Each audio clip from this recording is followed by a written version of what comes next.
Olá, olá, meus queridos amigos, boa noite para todo mundo. Hoje, nesta noite, nos reunimos aqui para dar início a mais uma live do nosso projeto Academia Trabalhista. Na live de hoje, receberemos com enorme alegria a professora Fernanda Marques Junqueira, que é minha colega na pós-graduação na Faculdade de Direito do Largo do São Francisco, uma especialista no tema que a gente vai tratar hoje sobre a temática dos precedentes. Ela já mandou aqui o pedido de admissão dela. Deixa eu fazer aqui então a autorização para procedermos ao enlace aqui pelo Instagram. Ok, vamos lá então. Iniciado aqui o nosso enlace. Fernanda, boa noite, tudo bem? Você me escuta? Olá! Eu tô, você tá me escutando bem? Estou te escutando bem também. Como é que estão as coisas? Tudo em paz? Tudo bem, graças a Deus. E como estão as coisas por aí? Também caminhando sempre bem aqui, por enquanto escapando aí da Covid, graças a Deus. Graças E a Deus todos também. nesse período é uma grande felicidade poder estar aí gozando de boa saúde quando tantas pessoas estão passando por esse problema. Então, eu quero inicialmente, Fernando, te desejar as boas-vindas aqui no nosso projeto Academia Trabalhista. Quero deixar um abraço para aqueles que estão nos acompanhando aí, a Thalita, que foi minha aluna, o Fernando também, que eu acho que chegou aqui no projeto, o Fernando Sunar, através de você, inclusive, e todos os demais colegas que estão chegando aí para poder participarem da nossa live. A Rose também, quero deixar um abraço para ela. Seja muito bem-vinda. Hoje é um dia muito interessante aqui para a gente debater sobre esse assunto super importante na temática dos precedentes. Deixo um abraço também aí para o meu querido amigo Lauro de Campos, nosso colega em comum, Fernanda, lá na cadeira da Faculdade do Largo de São Francisco. Seja bem-vindo, Lauro, você já é de casa. E muito bem. Então, para todos aqueles que eventualmente não conheçam ainda, hoje a nossa convidada ilustre é a professora Fernanda Marques. A professora Fernanda, ela é doutoranda em Direito e Processo do Trabalho Contemporâneo pela Universidade de São Paulo, Faculdade de Direito do Largo de São Francisco. Ela é mestre em Direito do Trabalho pela Universidade Federal de Minas Gerais, tem certificação em instituições políticas dos Estados Unidos pela Universidade de Harvard e diversas outras também certificações e experiências, tanto profissionais quanto também acadêmicas, lá na terra do Tio Sam, né? Ela, por exemplo, também esteve como estudante visitante lá na Faculdade de Direito da Universidade de Washington, também foi estagiária lá na Corte Distrital de Maryland e, atualmente, ela é membro do Conselho Consultivo da Faculdade de Direito da Universidade de Chettinad, imagino que seja assim, Fernanda, que é uma universidade na Índia. Além disso, é professora convidada na ENAMAT, Escola Nacional da Magistratura, autora de livros e artigos na área do direito e é também juíza do trabalho substituta, lá no Tribunal da 14ª Região. Fernanda, é um prazer enorme te receber aqui. Sinta-se muito bem-vinda no nosso projeto. Nós estamos em casa aqui, tá certo? Quero te agradecer enormemente pela sua disponibilidade, por você ter deixado aí um tempinho para poder falar com a gente. E antes de passar a palavra, deixo um abraço também para o querido amigo professor Luiz Vale, que se faz presente aqui na nossa live, que é também um estudioso da temática dos precedentes, né? Passando a palavra para você, para que você possa fazer suas considerações iniciais, Fê. Sinta-se bem-vinda, boa noite, muito obrigado por estar aqui com a gente hoje. Boa noite, o prazer é meu. Muito obrigada, Ítalo, pelo convite, especialmente para falar de um tema que tenho me debruçado nesses últimos anos, inclusive abrange uma parte da minha tese de doutoramento. Tarufo fala que ele faz uma comparação, quer dizer, falava, né, infelizmente, mas ele falava que o sistema de precedentes muito se compara a uma prateleira de supermercado. Tem muito para oferecer, mas pouca qualidade, às vezes, não se acha dentro desse conteúdo. É uma comparação dele, não é minha. Então, quer dizer que ele diz que no mercado muito se fala, mas pouco se entende, né, do sistema de precedentes. E para mim é uma honra estar aqui nessa noite, né? E outra, não, vou contar uma novidade, porque eu vou compartilhar. Você acabou de falar que eu sou juíza substituta. Hoje saiu minha promoção, assumi a titularidade hoje. Quer dizer que eu finquei definitivamente meus pés na 14ª região, foi uma decisão difícil, mas eu queria compartilhar, já que você já me, né, apresentou como juiz substituta. Hoje mesmo, né, eu assumi, né, a titularidade daqui da 14ª região. Então, estamos em primeira mão dando aqui a notícia para aqueles que nos acompanham, né? Então, já de imediato faço aqui a retificação, juíza do trabalho titular. Já, não sei se já sabe, já imagino que já saiba a vara para qual você vai, né? Na verdade, eu sou juiz titular hoje de Cruzeiro do Sul, mas já saiu um processo de remoção em vista da aposentadoria de um juiz, então eu nem fico em Cruzeiro, né? Então eu devo ficar aqui em Rondônia mesmo. Estou em Porto Velho agora, mas é uma decisão, né, Ita? Você sabe como é. Então é um baita de um presente para a comunidade jurídica de Porto Velho ter você lá com as suas raízes fincadas, né? Sorte deles, dos habitantes aí da cidade de Porto Velho. Eles que são os verdadeiros presenteados. Eu não sei se é a minha internet ou a sua internet. Não sei, para mim falhou rapidamente também. Eu não sei se o pessoal conseguir avisar, aqueles que estão acompanhando aí, podem eventualmente soprar. Mas qualquer coisa a gente vai conversando aqui. Bom, Fernando, é o seguinte, para a gente iniciar aqui nosso bate-papo jurídico, eu te perguntaria inicialmente o seguinte: para aqueles que estão nos acompanhando aí na live, durante essa semana e na semana passada também, eu coloquei algumas pílulas de um texto, que é o texto base, que nós vamos trabalhar aqui na live hoje, que foi publicado pela Fernanda, junto com outros colegas também, que é o Ney Maranhão e o César Zucati Christ, juiz de trabalho lá no TRT da 4ª região. E boa noite também, Nécia Batista. E esse texto, então, que nós vamos trabalhar na live de hoje, que a gente colocou aí algumas pílulas ao longo da semana, eu te passaria a palavra inicialmente perguntando o seguinte: como que nasceu o interesse ou o despertar para poder realizar pesquisa sobre esse tema específico que acabou resultando nesse artigo? Primeiro de tudo seria segurança jurídica, que eu sempre, né, questionei a respeito do princípio, principalmente quando aplicado na ordem processual brasileira. Como os tribunais superiores se portam e se comportam frente às decisões pretéritas. E depois, isso foi uma inquietação minha desde longa data. Mas no mestrado optei por falar por direito material e eu vi, né, no doutorado essa oportunidade, muito em razão também do espírito que contaminou o legislador para a promulgação do CPC de 2015. Porque eu acredito que foi justamente com o CPC de 2015 que nós tivemos aí um salto galopante com uma aproximação de nossa tradição de civil law com os países de tradição de common law. Então, se fosse resumir em uma frase, né, qual seria o despertar de meu interesse, eu falaria da segurança jurídica. Muito legal. Esse é um dos pontos... Como meu encalço, né? E depois nós vamos, né, criando... Claro, eu digo assim, o que despertou o tema foi propriamente essa preocupação com a necessidade da segurança jurídica, né? Exato. Muito bem. Agora, Fernanda, hoje muito se fala, e você abriu aqui a live se socorrendo do professor Michele Tarufo, e de forma muito precisa e acertada.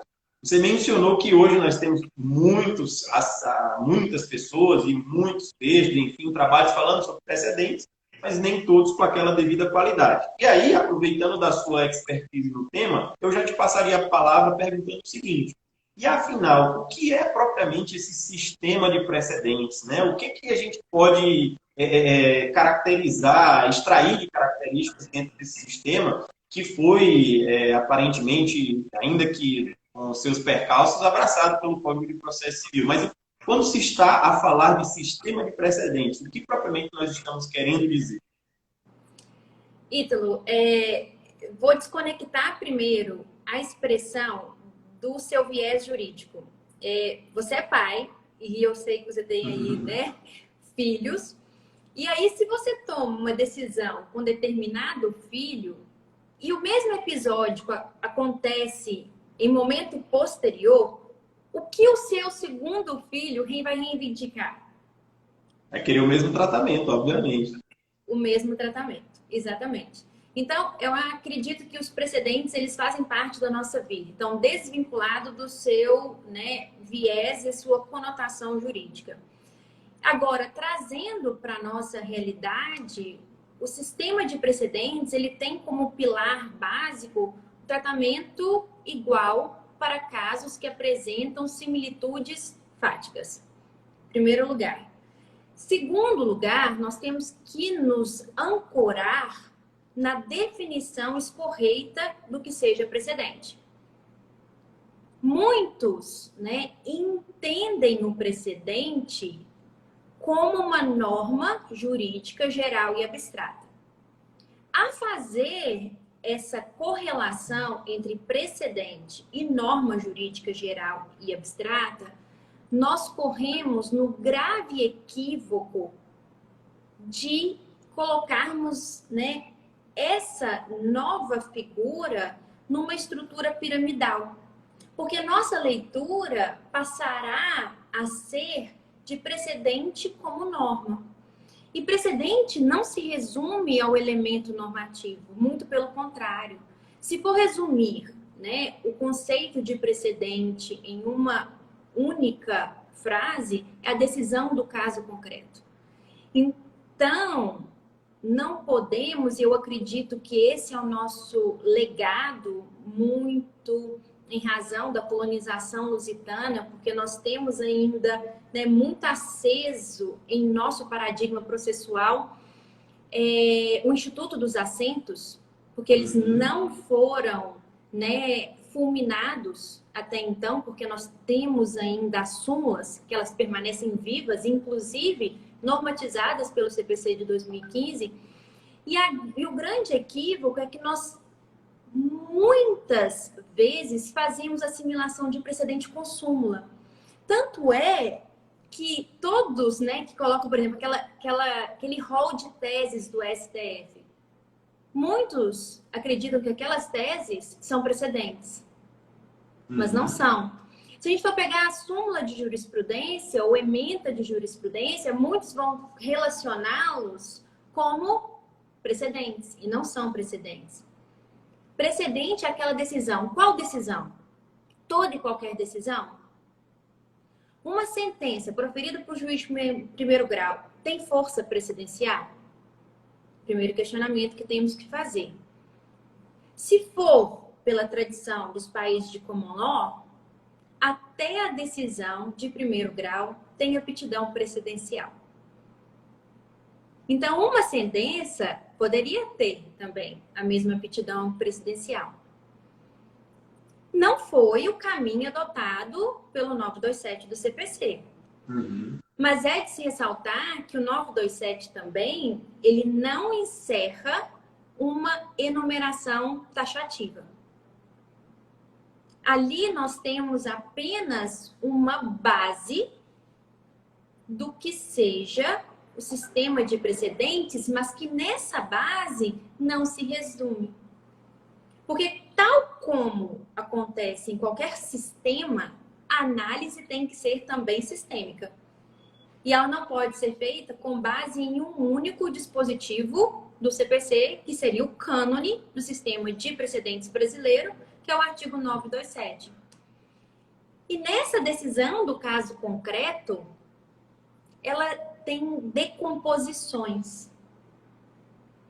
Primeiro, que não se autoriza a utilização do método dedutivo de análise. Quer dizer que você não tem uma premissa maior, menor, chega a uma conclusão. Não é essa a lógica Esse, inclusive, Fernanda, te fazendo aqui uma breve interrupção, que é uma das confusões que geralmente a gente vê as pessoas fazendo, e talvez para aqueles colegas que nos acompanham na live aí, muitas vezes as pessoas entendem que a súmula é um precedente, ou que, por exemplo, quando a gente vê o caso do Supremo Tribunal Federal, ou os tribunais superiores em geral fazendo julgamento de casos repetitivos, enfim, o Supremo Tribunal no âmbito da repercussão geral, fixando aquelas teses jurídicas como uma síntese conclusiva do julgamento.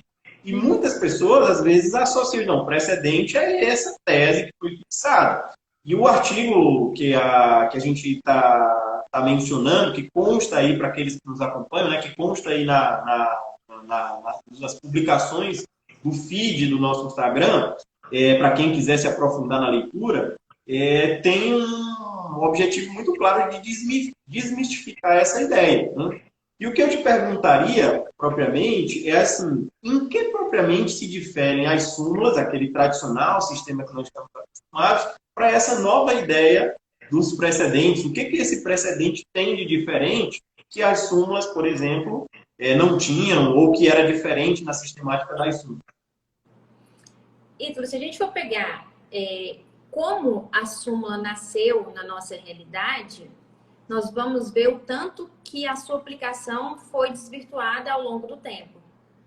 Porque a ideia de súmula de jurisprudência veio com o ministro Vitor Nunes Leal. E ele, né, encampou essa ideia, né, no STF para tentar otimizar e racionalizar o autocongestionamento que até então existia na Suprema Corte brasileira. Acontece que ela tomou proporções tão desvencilhadas da sua origem que a súmula hoje é praticamente lei. É uma norma jurídica geral e abstrata. E ela não tem sintonia nenhuma, não se pode confundir em hipótese alguma súmula, que é uma síntese de um julgado, com a ideia de precedentes. Como eu disse no início, precedente é decisão que emana de um caso concreto. E outra, essa decisão sequer tem a pretensão de se tornar um precedente. Somente se tornará um precedente pelo juiz do caso subsequente. O juiz do caso subsequente é que, verificando a similitude fática e fazendo a lógica comparativa, é que poderá aplicar o mesmo elemento normativo do caso pretérito. E nosso sistema, nessa linha lógica de raciocínio, fez, na verdade, distanciou dessa premissa, porque nós temos um precedente que vem da lei. A lei impõe o que é precedente. Está lá no 927. Né? Então, uma decisão que é emanada em controle abstrato de constitucionalidade é um precedente. Né? Uma decisão emanada de um recurso de revista repetitivo tem aptidão precedencial. Uma decisão emanada de um incidente de resolução de demanda repetitiva também tem. Isso porque a lei diz que é, no artigo 927. Mas se nós formos, né, analisar in natura o sistema de precedentes, tal qual ocorre nos países de tradição de common law, nós vamos verificar que a decisão ela não nasce com essa pretensão nenhuma de se tornar precedente.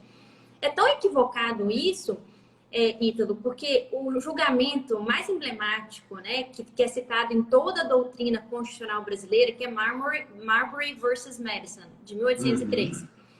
Todos colocam Marbury como o germen do controle de constitucionalidade difuso.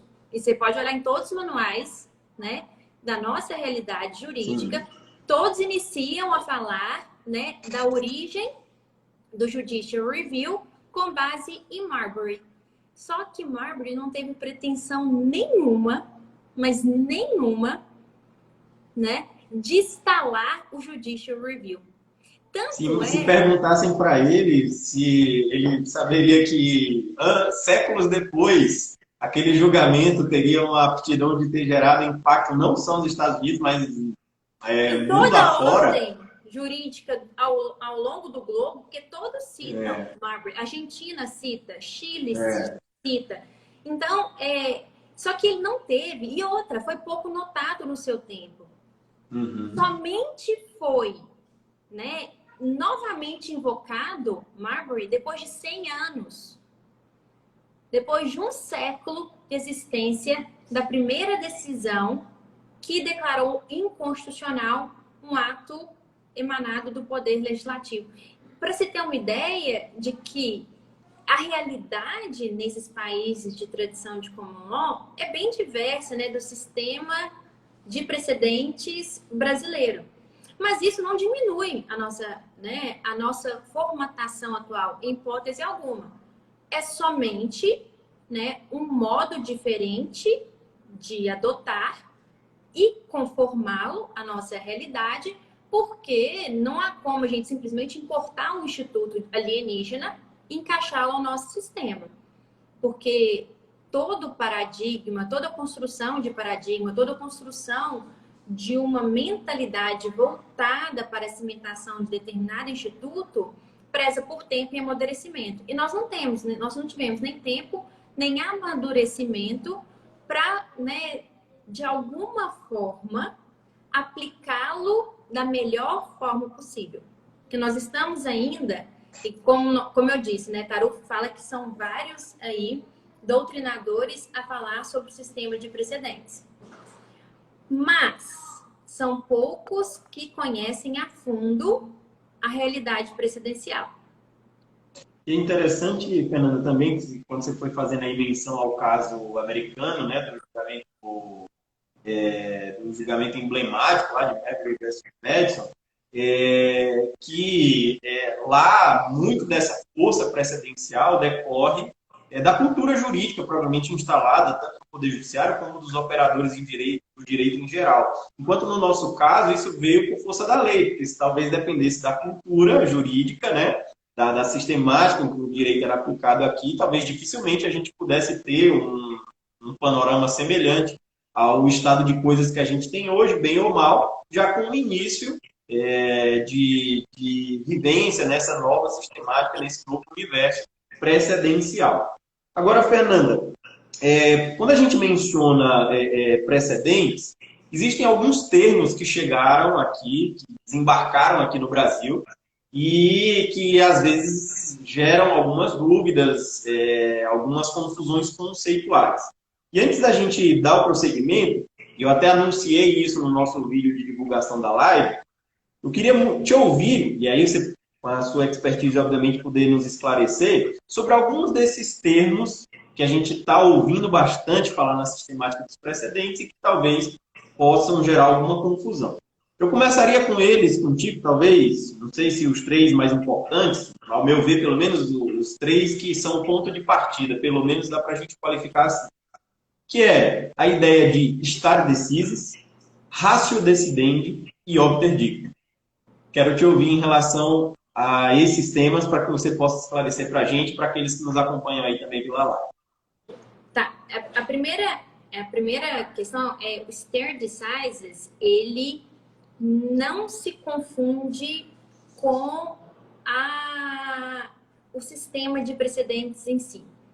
Porque o sistema de precedentes, ele se cimentou muito antes do que se consolidou por chamar de stare decisis. Então, ele existiu independentemente da ideia de stare decisis.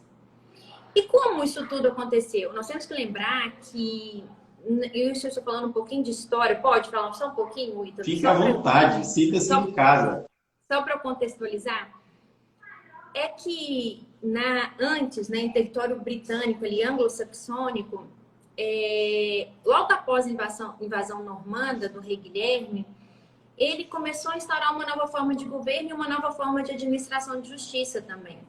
E nessa nova administração de justiça, apesar de descentralizada no início, ela seguiu a ideia de uma justiça itinerante. e que era feita a partir de conselheiros. E eles eram, em sua maioria, clérigos. E esses conselheiros, como eles tinham que viajar ao longo de todo o reino, eles foram percebendo questões fáticas similares. E a partir de então, eles começaram a ter, né, o mesmo resultado jurídico sempre quando se faziam presentes similitudes do enredo fático. E aí passa a nascer o que se chama de common law e a ideia de precedente. Mas somente em 1898 é que se estabeleceu o que se chama de stare decisis, que depois foi cultivado e hoje faz parte tanto da cultura britânica, com maior ênfase, e também na cultura norte-americana. E por quê?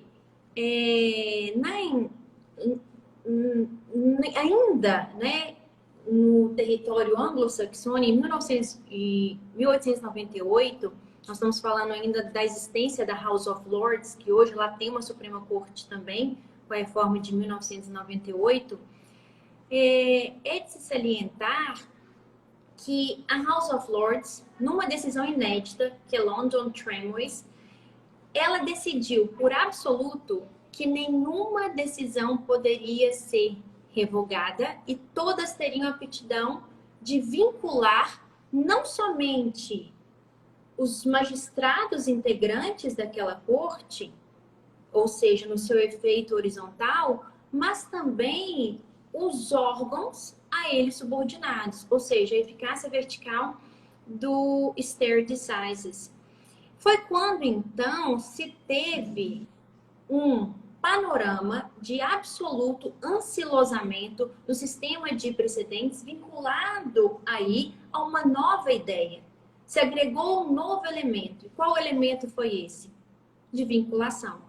Stare decisis significa resistir ao que foi já decidido. Stand by what has been decided. Defender aquilo que já foi decidido. Então, você defende aquilo que já se decidiu. E essa mesma cultura foi levada para os Estados Unidos. Só que nos Estados Unidos, a primeira, né, hipótese que se tem de que houve uma superação de um precedente já sedimentado foi em 1932. E eu fiz uma pesquisa para você ter uma ideia do nível de estabilidade que se tem das decisões em território norte-americano, porque lá o stare decisis não é tão rígido quanto é na Inglaterra, é que se coloque isso. Apesar deles terem raízes comuns, hoje cada sistema jurídico tem vida própria. E nos Estados Unidos, até 2018, de 1932 até 2018, somente 200 decisões tinham sido superadas, para se ter ideia do nível de estabilidade. Então, stare decisis tem a noção de estabilidade, de vinculação das decisões. Agora, ratio decidendi e obiter dictum, aí são pontos que agregam a noção precedencial. O precedente, ele é decomposto pelo seu elemento fático, ou seja, as circunstâncias fáticas, elas fazem parte, né, do precedente e delas não há como dissociar. E além do elemento fático, tem um núcleo normativo, ou seja, o princípio jurídico que tem aptidão de universalizar-se. É esse elemento, esse núcleo normativo que será aplicado no caso futuro, se e somente se houver coincidência dos elementos fáticos concebidos como relevantes. Então, a ratio decidendi, ou holding, para os americanos, significa o elemento normativo que tem aptidão de ser aplicado num caso futuro, desde que presentes as mesmas condições fáticas. Agora, o obter dictum, por sua vez, ele não interfere na enunciação decisória eleita. São colocações acessórias, secundárias, mas que podem ter um efeito persuasivo. Porque talvez, no caso de dictum, o tribunal, já de antemão, sinalize que haverá uma mudança de entendimento, que pode ser que aquela fala indireta colocada na decisão possa futuramente se tornar o elemento normativo com aptidão de universalização, possa se tornar futuramente uma ratio decidente. Uhum. Para você ter uma ideia, vamos colocar aí o primeiro que a gente citou, que foi Marbury versus Madison. Nós temos um dictum que é citado também, muito citado, é quando o Marshall, que é o presidente-chefe, né, da Suprema Corte, na época, em 1803, ele chama a atenção do presidente de que ele deve se curvar, sim, ao Poder Judiciário. Então, e essa expressão que ele utiliza e coloca, né, na opinião, ela não interferiria, em hipótese alguma, no julgamento. Agora, a grande questão é que quando se tem, né, o grande risco do dictum é que quando se tem uma grande quantidade de palavras acessórias, você dificulta o método de análise da ratio decidente. Então, você dificulta. Nossas decisões do STF, elas são altamente complicadas para conseguirmos aí extrair o que seria esse núcleo normativo.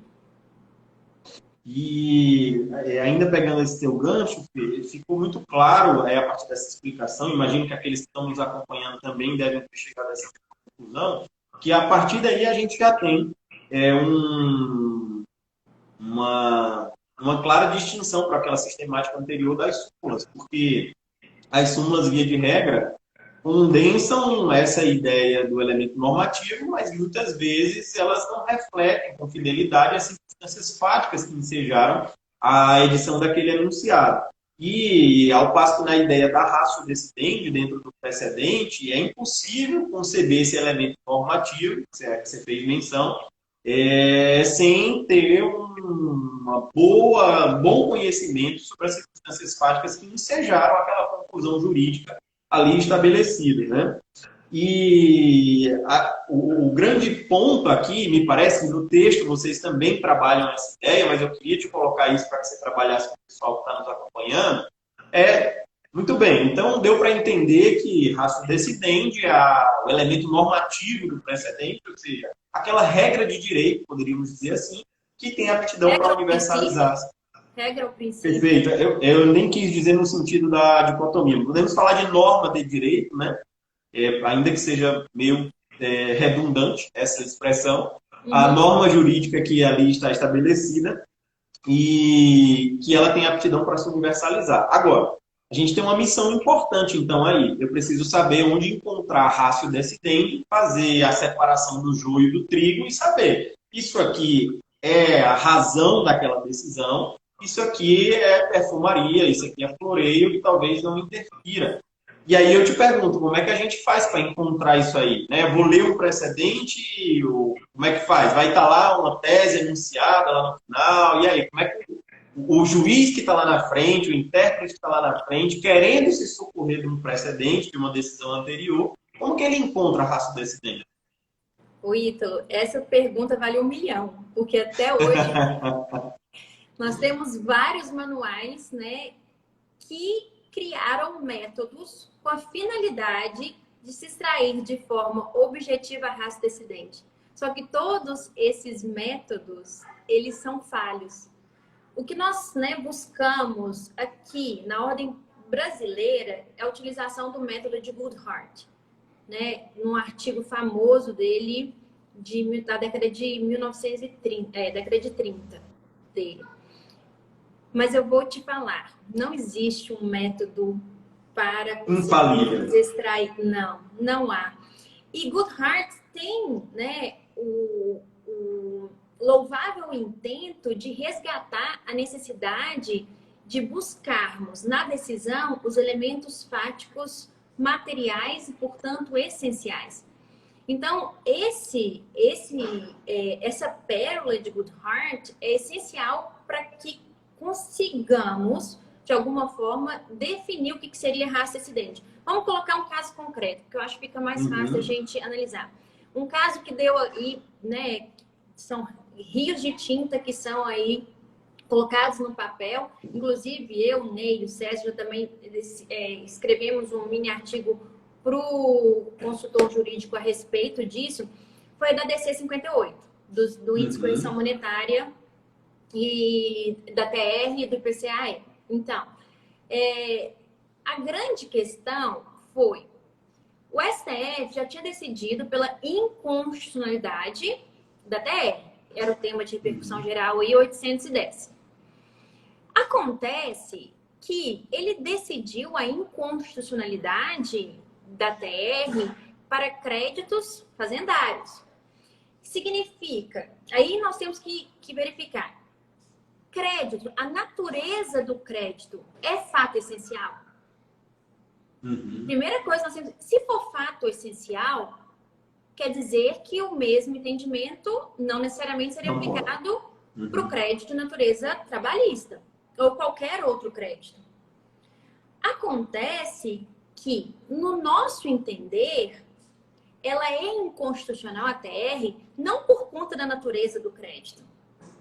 A natureza do crédito é elemento desnecessário, porque basta a sua inconstitucionalidade justamente por violar o direito de propriedade.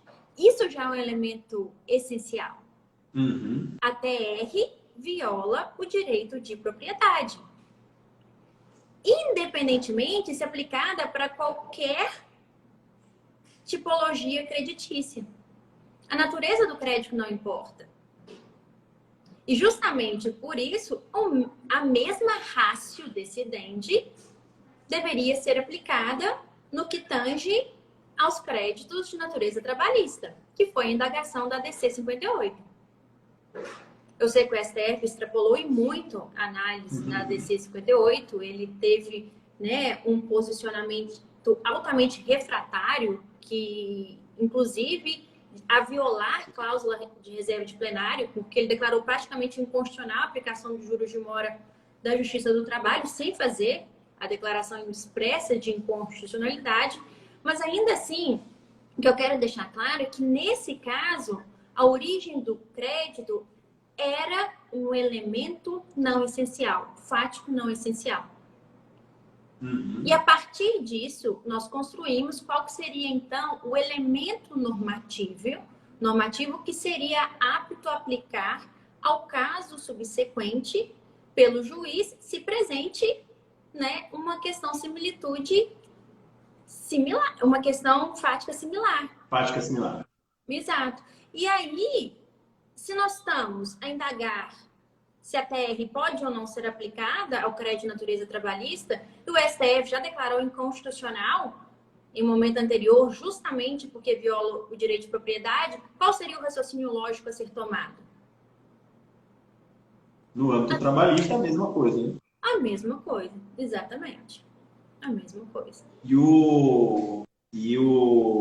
Nesse caso ainda, Fernanda, tem um ponto aí, só que um parênteses, já que você trouxe o exemplo da correção monetária dos juros, que é um aspecto que eu tenho visto poucas pessoas falando, que é sobre uma possível superação da súmula 187 do TST, que é aquela que dispõe que não incide correção monetária sobre o débito do trabalhador, né? Há essa disposição na súmula 187. E se partir da ideia de que correção monetária é um instituto acoplado ao direito de propriedade, portanto, não haver correção monetária a contento viola o direito de propriedade, com muito mais razão não ter correção monetária nenhuma, né? Então, esse é um aspecto que me despertou na época da leitura do julgamento e que me parece que é uma uma questão que vai impactar talvez nesse assunto. Mas era só um parênteses. Fecha aqui, eu quero Mas voltar aqui para o mas nosso... perfeita a sua colocação. Eu estou dentro da STF, tua linha, né? Porque se a gente trabalha com essa ideia de raça-descendente como elemento normativo universalizado, então a gente vai chegar talvez nessa conclusão. tomara, né, que chegue nessa conclusão, então, que, sei lá, que o STF revisite, né, esse pilar decisório, porque houve um afastamento total do que se decidido anteriormente, né? Agora, você falou então, Fê, vou aproveitar o gancho dessa tua última frase aí para a gente já ir partindo aqui para outras ideias, ainda dentro desses aspectos conceituais. Veja, você falou para o STF revisitar o tema. E, inicialmente, quando você estava falando da regra de conservação ou manutenção das decisões, né, daquilo que já foi decidido, muitas pessoas, às vezes, acabam levantando essa dúvida. Mas, bom, nunca vai haver uma modificação do entendimento, o entendimento vai ficar petrificado, vai ficar fossilizado, para utilizar uma palavra que vocês colocaram no texto também. Não existe possibilidade desse entendimento ser revisitado, ser revisto, ser eventualmente superado? Quero te ouvir. Foi o buraco que o direito anglo-saxônico entrou em 1898, quando ele decidiu que não poderia revogar as decisões proferidas. O que aconteceu com o sistema de common law nessa realidade anglo-saxônica? Ele ancilosou, porque ele não acompanhou, o direito não acompanhava as mudanças socioeconômicas havidas na sociedade. Tanto é que Hobbes, Bentham, são todos ávidos opositores da tradição de common law, justamente por conta do autoritarismo que se chegou quando a House of Lords decidiu que não mais poderia haver superação das decisões já proferidas e, portanto, houve aí, de fato, uma fossilização do direito. Ele não caminhava para frente. E nós sabemos que o direito é vivaz por excelência. É tão vivaz por excelência que nosso sistema legislativo sempre anda a reboque das transformações econômico-sociais havidas em nosso meio. E por isso que a tarefa hermenêutica é essencial. A exegese, né, do jurista é essencial. Se nós formos pensar, a união homoafetiva foi fruto, né, de uma interpretação conforme a Constituição rastreada pelo STF. Não veio da lei. A lei, o Código Civil, ainda se faz referência a homem e mulher.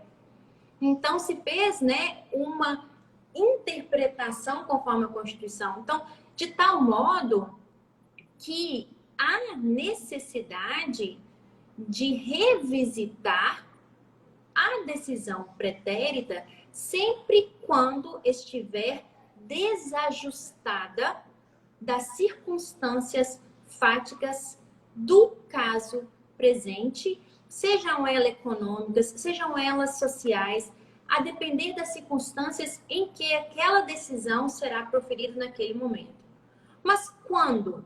Como haverá a superação desse precedente? Sempre? Não, nem sempre. Porque nós temos que primar sempre pela segurança jurídica. Tanto é que nos Estados Unidos há, né, com certeza há uma técnica de superação dos precedentes. Mas lá a necessidade de justificativa plausível e fundamentada da necessidade de superação. Vamos colocar uma realidade, Plessy versus Ferguson, que foi a doutrina dos separados mas iguais. Né? E aí que, né, o judiciário chancelou a segregação racial norte-americana. Quando se tem Brown versus Board of Education, em 1954, a realidade socioeconômica da época era totalmente diferente daquela proferida e em Plessy versus Ferguson. E aí que levou a Suprema Corte norte-americana a superar a doutrina dos separados mas iguais. Ou seja, houve aí a ordem de dessegregação, inicialmente nos estabelecimentos de natureza pública. Então, não é toda e qualquer mudança fática, ou elemento econômico, ou elemento social, que fará aí, que justificará uma técnica de superação. Porque se nós formos nos apegar a qualquer mudança, nós não teremos sistema de precedentes. Porque é de se ter em conta, Ítalo, que nenhuma decisão nenhum elemento fático é integralmente igual àquele pretérito. Não se tem. Nós temos várias variantes, mas tem de se ter uma variante bastante sólida para que justifique a superação do que já foi decidido anteriormente. Não podemos ter uma corte que muda de entendimento do dia para a noite, tal como aconteceu, por exemplo, na prisão de segunda instância do STF. Ninguém sabia mais, né, como que esse caso poderia ou não poderia. Porque foi uma mudança, acho que menos de um mês, não foi? Se eu não estiver enganado, acho que foi menos de um mês, nós tivemos uma mudança de... E já tinha... E a mudança de entendimento anterior tinha um entendimento pós-Constituição de 88, que foi alterado em 2009, e depois teve aquele julgamento fatídico lá em 2016, se não me engano, e logo depois, alguns meses, sei lá, e logo em seguida voltaram de novo para o entendimento anterior. Exatamente. Então, nós temos, num espaço curto de tempo, oscilações de entendimento. E numa Suprema Corte. O que né, é incompatível com o espírito do sistema presidencial. Então, a necessidade de superação? É evidente. Como eu disse, o direito é vivaz por excelência. Mas nem toda mudança justificará a superação. E essa superação, ela deve vir acompanhada de uma decisão minudentemente fundamentada. Então, a fundamentação, ela é essencial para garantir a sanidade do sistema de precedentes. Tanto é que eu questiono, Ítalo, se no rito sumaríssimo, que nós temos certidões de julgamento, essas certidões poderiam, né, ter aptidão precedencial, porque lá não se tem aí, né, o dever de fundamentação e enfrentamento dos fatos pelo órgão colegiado. E o que eu quero, né, deixar bem claro é que a superação é uma técnica e que ela é aplicável. E o CPC de 2015 encampou essa ideia de superação, mas também trouxe, Ítalo, a modulação. Porque há casos em que a superação poderá causar um prejuízo muito grande, um abalo sísmico, né? E esse abalo sísmico... Opa, aqui para mim, pelo menos, tivemos uma pequena interrupção. Não sei se os colegas que estão acompanhando com a gente aí conseguem ainda me ouvir. Opa, Fernanda? Acho que a gente te perdeu por um instante. Eu te perdi na hora que você falou do abalo sísmico. E aí sumiu aqui, eu não consegui mais te ver. Não sei se vocês que estão acompanhando aí com a gente. Travou um pouco, eu não sei se está sendo no meu ou no da Fernanda, acredito que seja no dela. Voltou? Você consegue me ouvir? Agora sim. Eu estou te escutando. Pois eu achei que fosse o seu, não. Não, então, geralmente é porque trava de um para o outro, eu sempre gosto de perguntar para o pessoal, mas eu acho que é daí. Mas a gente compreendeu a maior parte, nós só perdemos quando você falou do abalo sísmico.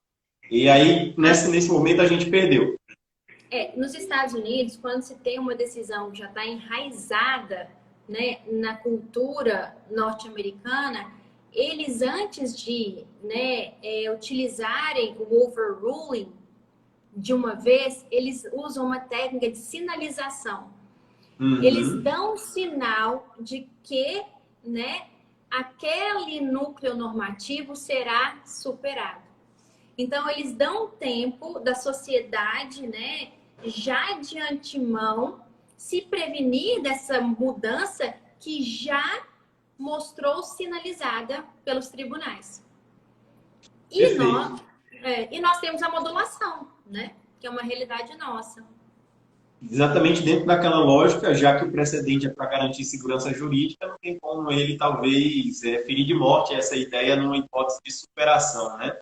Eu quero deixar, Fernanda, também um abraço aqui para o Fred, que está sempre com a gente aí nas lives e que também aí está dentro dos que estão aí te parabenizando pela live. A sua colega Renata Palcos, que está aqui também nos acompanhando, o José Leite, a Rose Figueiredo.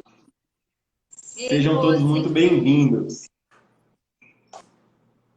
Muito bem, Fê. Agora, eu queria te ouvir ainda, aproveitando aqui o nosso tempo já começa a avançar, e eu tinha ainda outras questões que eu gostaria de conversar, mas ainda, se você puder fazer aí um bate-bola rapidinho ainda dentro desse aspecto conceitual, queria te ouvir sobre eficácia vinculante e eficácia persuasiva e eficácia vertical e horizontal dos precedentes. Eficácia vinculante, o próprio nome diz, né? Vincula. E vincula tanto de modo horizontal. O que seria de modo horizontal? Na nossa realidade, os tribunais regionais, por exemplo, uma turma estaria vinculada ao que decidido por outra turma.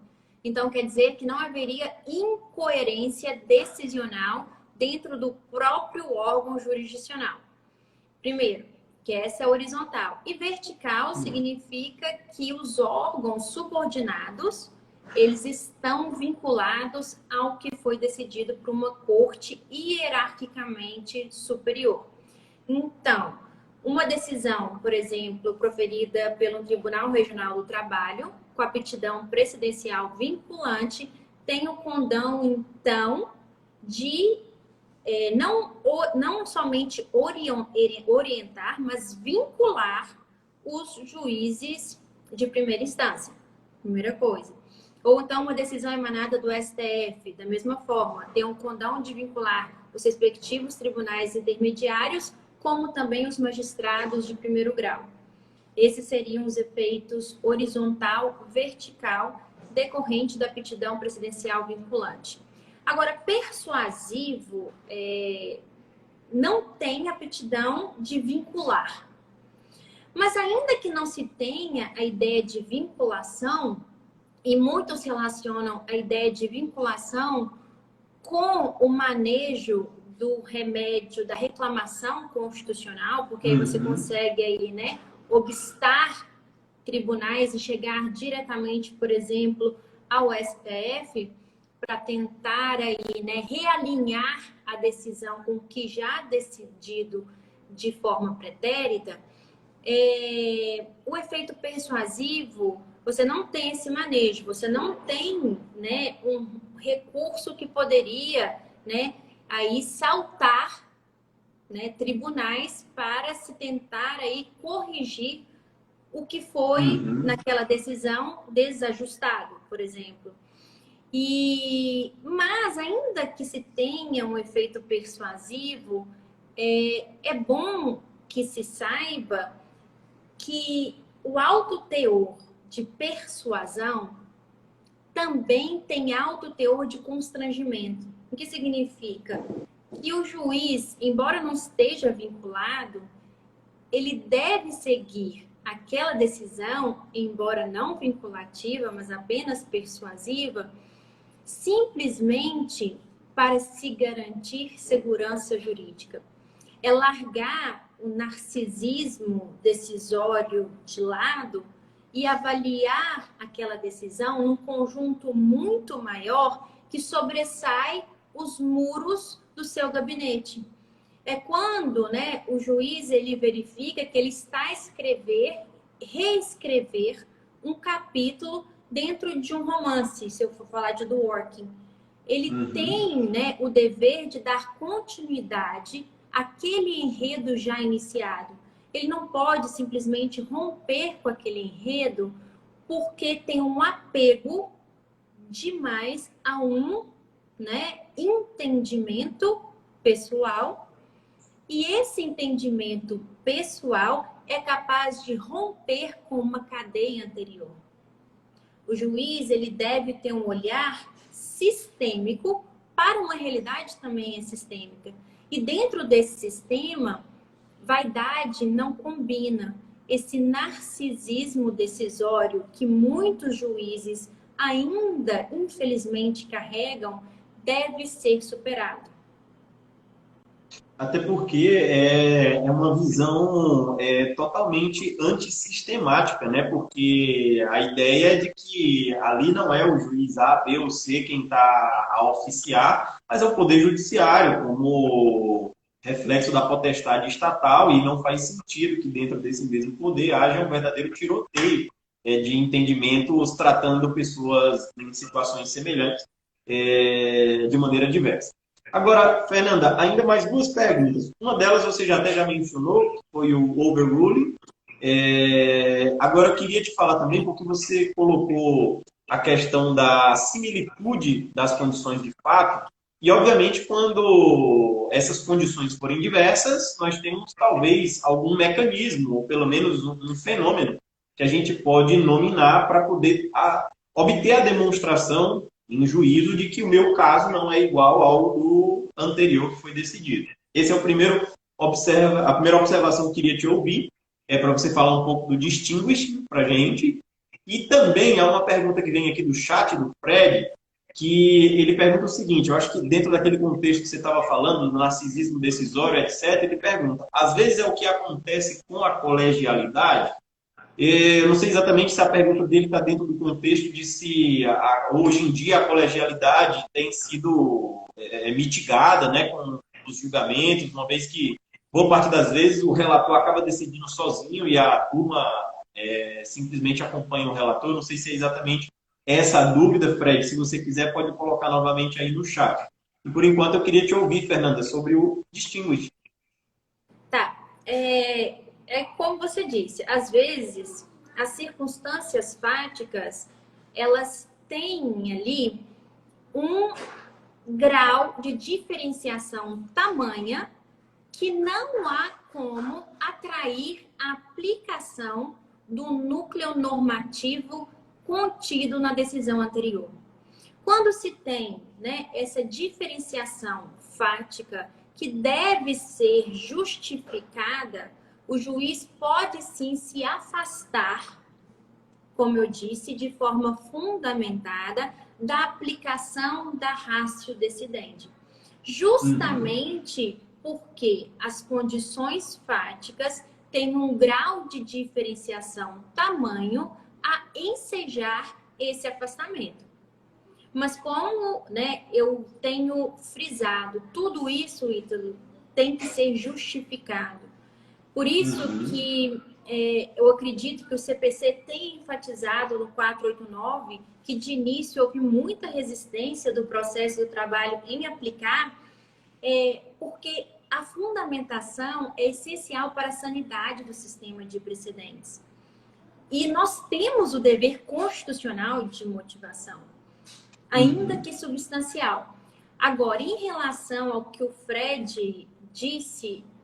eu sim, até já ia só colocar aqui, Fernanda, que enquanto você já ia finalizando, só para fazer uma arremate, que é até, inclusive, há advogados que nos acompanham aí pela live, que eu percebo até, inclusive, que isso é um papel também muito relevante para os advogados nas suas manifestações nos autos do processo, para conseguir demonstrar, seja a ideia de que as condições de fato daquele processo são rigorosamente as mesmas daquelas que ensejaram o precedente que é invocado, ou em sentido contrário, para exatamente demonstrar a distinção fática. Às vezes eu vejo que fica muitas vezes nas peças processuais um debate sobre decisões. Então, tem uma decisão da quinta turma assim, uma decisão da sexta turma assado, e muitas vezes não se entra, e nas decisões judiciais também não se entra, muitas vezes quando se coloca o precedente, né? Nem o juiz, o operador do direito de maneira geral, nesse âmago que é a demonstração da diversidade de condições de fato. Dizer, olha, naquela situação foi decidido dessa maneira porque tinha essa circunstância de fato. Nesse caso, há uma peculiaridade e é essa que justifica o tratamento diferenciado. E ainda sobre a pergunta do Fred... É o ônus argumentativo, né? Argumentativo, E esse exatamente. ônus argumentativo incumbe ao advogado, porque o que, justamente pela pouca compreensão do sistema que ainda estamos a engatinhar, o que se percebe nas peças é a colocação de uma decisão. Você coloca, por exemplo, a ementa de uma decisão. E não se faz, né, o confronto entre essa decisão, que foi resumida numa ementa, com o caso presente.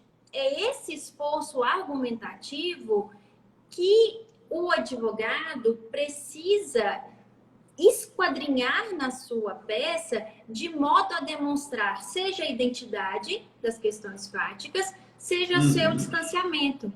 E não só os advogados, mas os próprios juízes, eles também fazer esse justamente porque a lógica presidencial supõe e pressupõe um raciocínio comparativo.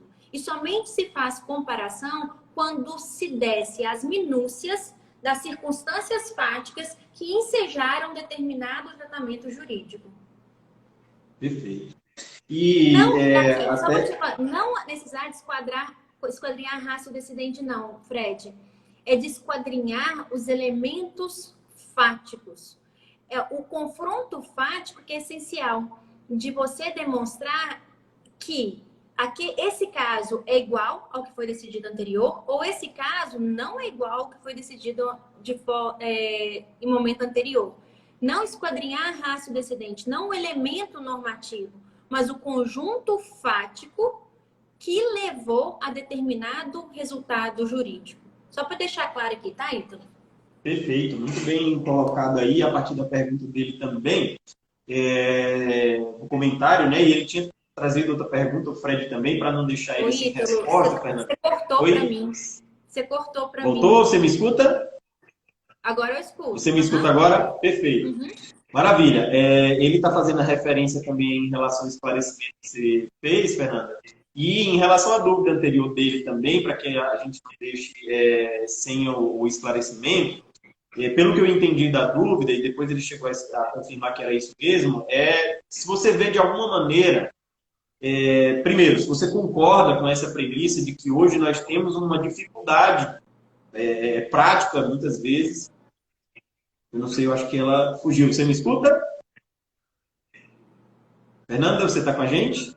Mas peraí, porque cortou. Agora eu tô. Cortou, vamos lá, novamente. Então, gente, a minha internet está com todos os pauzinhos. Eu geralmente faço sempre pelo 4G, Fernanda, porque às vezes o Wi-Fi ele gera uma pequena instabilidade, mas eu não sei. Depois os colegas que estão nos acompanhando, podem fazer aí a observação nos comentários. Eu não sei se é na minha ou se é na da Fernanda que está gerando aí essa dificuldade no enlace técnico. Mas, Fernanda, a pergunta dele, a ideia que ele está querendo indagar é o seguinte: se você, primeiro, concorda com essa ideia de que hoje nós temos uma dificuldade própria de vivenciar na prática esse princípio da colegialidade nos julgamentos dos tribunais, né? Eu, particularmente, concordo com essa premissa, porque eu vejo que, na maioria das vezes, a decisão é monocrática do relator, né? Muito embora isso seja submetido a um colegiado, na prática, muitas vezes acaba se acompanhando um relator sem um debate muito próprio. O André Molina, nosso amigo, que tem uma frase muito legal, que ele fala que é a cultura do data venia, né? Então, a cultura do data venia e ninguém discute nada, né? E acho que partindo dessa premissa, se você vê que se isso gera algum impacto nessa ideia do sistema precedencial. Com certeza, porque o sistema presencial ele é dialético. Gente, eu fui no julgamento, né? Nos países de tradição de common law, a gente fica assim, é algo maravilhoso, porque eles não só debatem entre si, mas o advogado é convocado a debater também. Os oral arguments, que são as sustentações orais na Suprema Corte, são um debate. E o que a gente o que a gente percebe, né, na nossa realidade é que a sustentação oral às vezes não chama a atenção dos jogadores. Eles permanecem fazendo suas regulares atividades sem dar muita atenção àquele que está a sustentar. Agora, em Estados Unidos, a realidade é outra. Você tem ali uma corte que dialoga e debate.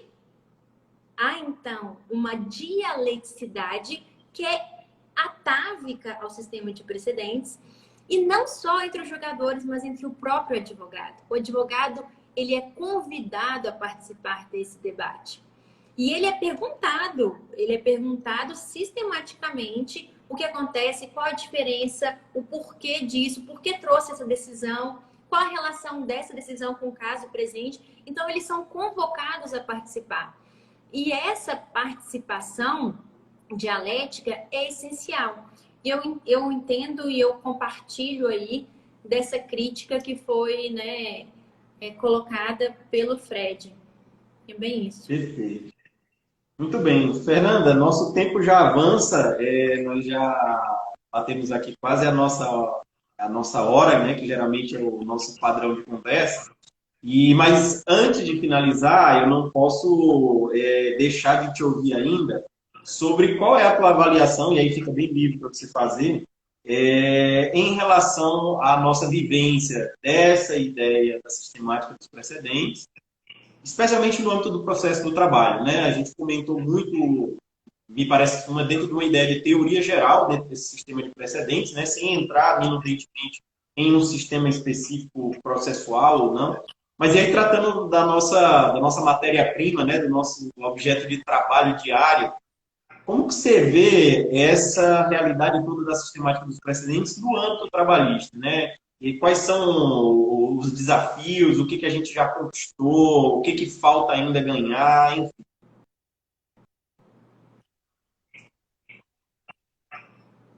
Eu não sei, acho que Peraí, cortou e aí eu não sei se cortou no você chegou a me final. ouvir. Eu Você me ouvi, mas escuta? cortou o final. Escuto, cortou só no final, Mas eu isso. acho que a ideia deve central é essa, né? Saber assim, te ouvir, qual é a sua avaliação. E eu vou até te pedir mais, Fernando, o seguinte: o Lauro também fez uma pergunta aqui, então acho que você poderia até, se quiser, começar respondendo a pergunta do Lauro e depois parte para mim. O Lauro pergunta o seguinte: qual é o risco que o Brasil corre por misturar common law com a tradição romano-germânica? O que dizem os tutores, eu acho que é autores que ele quis dizer, né? Os autores americanos. E Sobre a nossa aí, Fernanda, realidade? depois. Eu acho que ele pergunta assim, os eventuais riscos de misturar common law e civil law. Eu não acho que há risco nenhum, pelo contrário. Eu vejo o direito como algo planetário, eu não vejo ele em caixas solipsistas. E se nós pensarmos, né, que o direito brasileiro não se comunica com nenhuma outra ordem jurídica, nós estamos aí a colocarmos no papel de verdadeiros herméticos, sabe? Então, eu acredito que o direito, e ele caminha para essa planetarização. E é essencial essa comunicação com diversas fontes. E nós temos que beber dessas fontes. E eu acho louvável essa aproximação. Tanto eu acho louvável que nós temos um amigo ítalo em comum, que é o Tomás Werneck, também lá da USP, juiz também na Inclusive, segunda é meu região. vizinho também. Ele mora aqui no prédio. É seu vizinho? Ai, gente, manda um abraço para ele. Eu gosto muito dele. E aí, ele aplicou já, para você ter uma ideia, o Código Civil norte-americano numa decisão trabalhista. Justamente porque o Código Civil, as Federal Rules of Civil Procedure, seriam muito mais eficientes na produção probatória do que a nossa emissão de uma carta rogatória, por exemplo. Isso antes da realidade das audiências telepresenciais. Mas o que eu quero dizer é que, deixar bem claro, Lau, é que o direito, ele, para mim, a minha visão, ele é uno.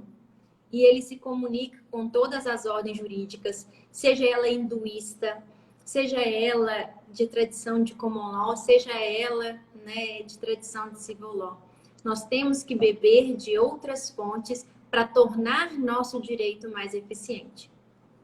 Até porque essa interlocução entre as famílias jurídicas, né, de common law e civil law, tem se feito presente cada vez mais nos diversos sistemas. Exemplo, a CPCR lá do sistema inglês, né, o Código de Processo Civil inglês, que talvez assim o grande expoente da common law, e lá eles estabeleceram uma legislação processual, né, o Código de Processo Civil para regulamentar a procedimentalização dos processos em âmbito judicial.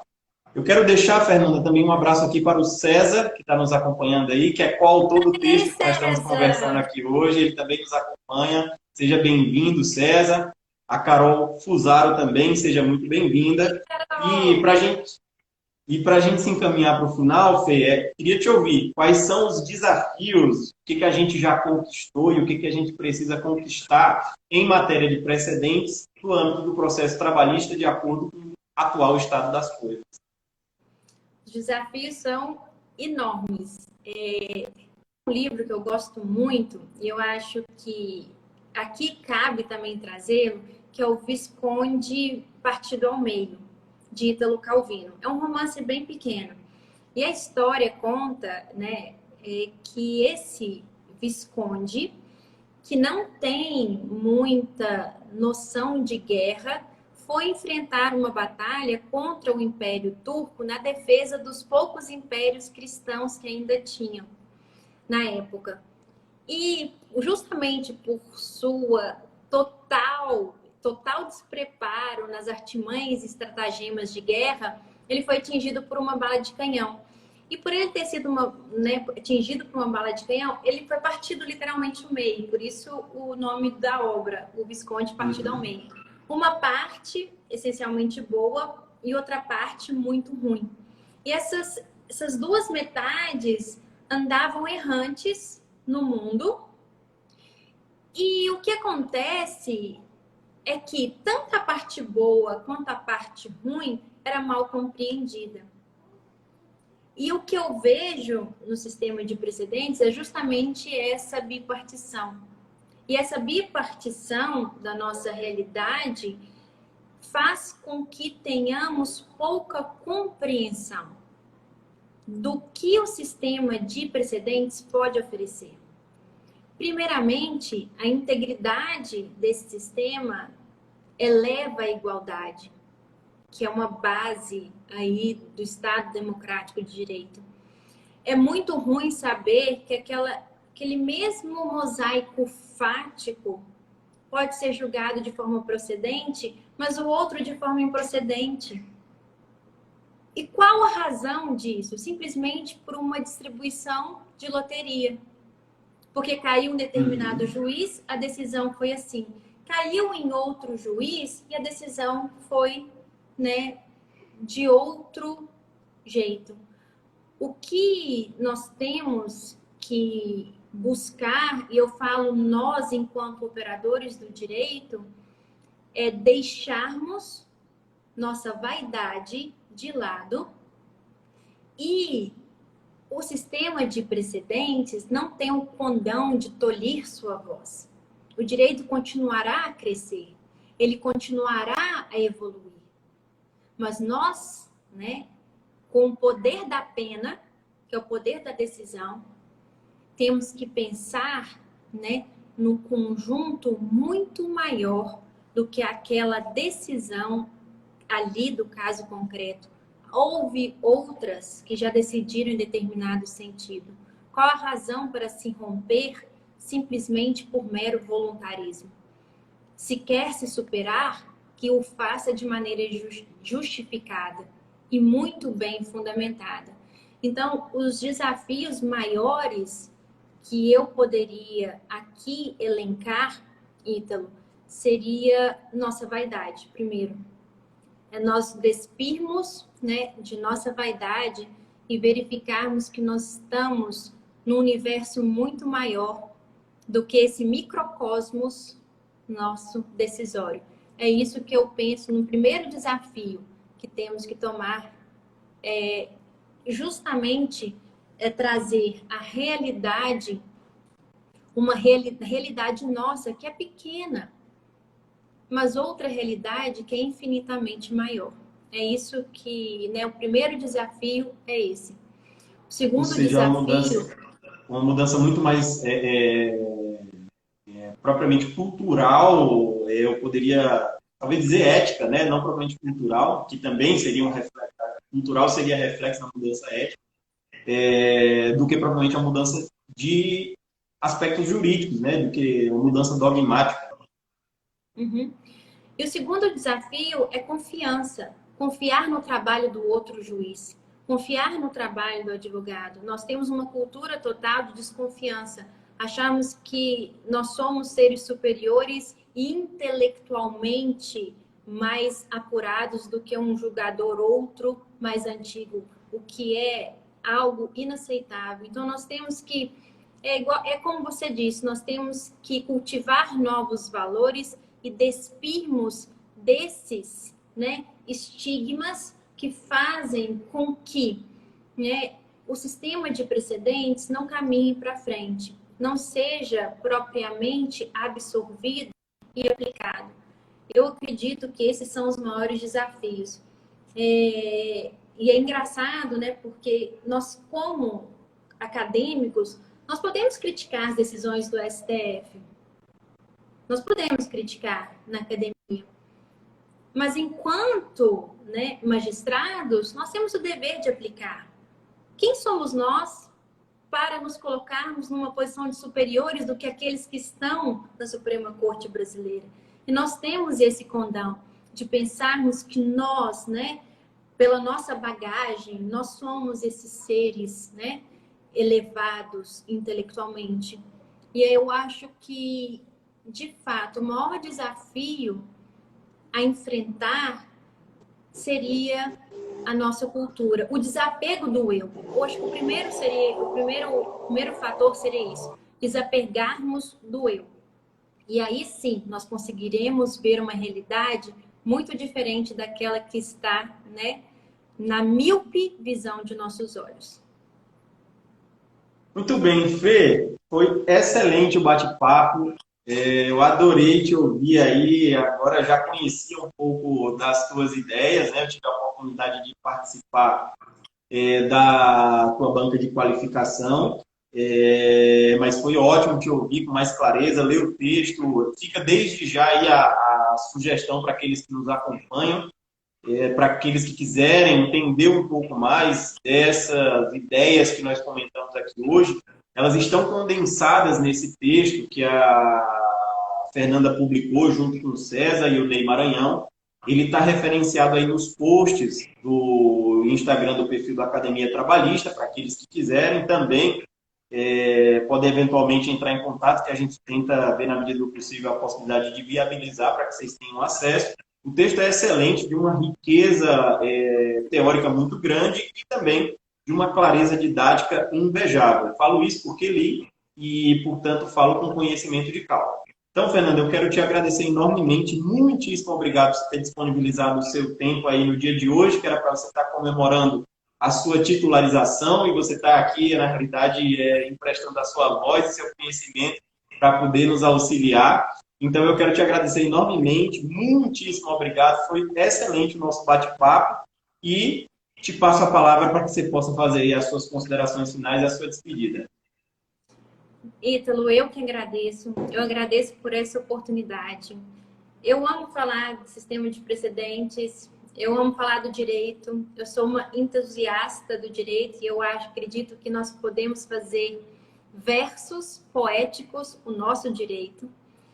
E para mim foi um prazer estar aqui, principalmente, né, comemorando a minha promoção. Então, ainda fico mais feliz que eu tive a oportunidade de conversar com você sobre o tema que tenho debruçado e nesse dia que para mim marcou, né, na minha história profissional, o dia que eu disse sim, definitivamente sim, para o TRT da 14ª Região. Então, meu agradecimento a todos. César, muito obrigado por estar aí, grande amigo. Rê é minha irmã de alma, irmã que a vida me trouxe, Ítalo. Ela é de concurso, mas que está agora no TRT da 12ª, brilhando por lá. a querida Rose, Fred, o Lauro, que é onipresente, né? Porque o Lauro está em todas as lives, em todo Ele é o rei das lives jurídicas do Instagram, vai ser alçado a esse posto, né? É praticamente, porque ele é onipresente, ele tem todas. Ao querido Celso, que está aqui presente também. Nós temos uma participante, assim, que está lá no Canadá, que é a Janine, que está nos ouvindo. Então, um prazer, né, tê-la aqui conosco. Ela que está aí tentando, Ítalo, ingressar na magistratura do trabalho. Então, e Que diretamente legal. do Canadá, ela, aqui, ó, a Janine, um prazer, eu vi o nomezinho dela aqui, eu pensei, assim, que linda, diretamente do Canadá.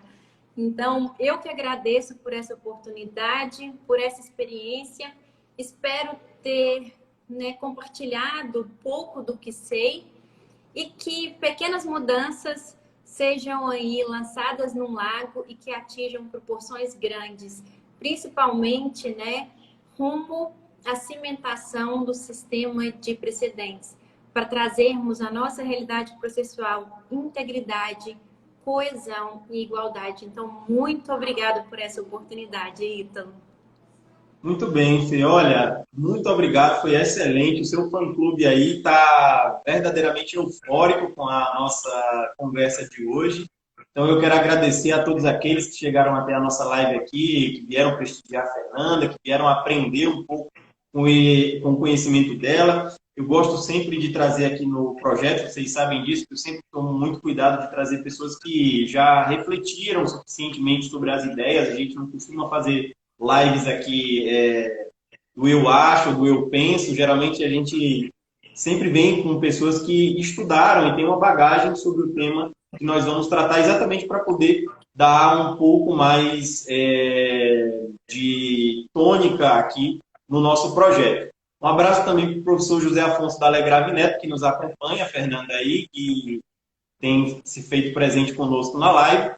E com isso, então, meus queridos, eu desejo encerrar aqui o nosso encontro, não sem antes fazer votos de que estejam todos bem, de saúde, resguardados no aconchego das suas casas, aqueles que podem. E quero agradecer uma vez mais a presença de todos vocês. Foi excelente, Fernanda. Eu aprendi bastante com a leitura e em te ouvir também aqui durante a live. E, obviamente, se você se disponibilizar, teremos, com absoluta certeza, outras oportunidades para te ouvir. Você que é um dos grandes expoentes dessa nova geração de processualistas do trabalho. Ai, será um prazer, viu, Ítalo? Obrigada mesmo por essa noite tão especial. Maravilha. Gente, boa noite para vocês. Tudo de bom, bom descanso. Até a próxima, hein? Tchau, tchau.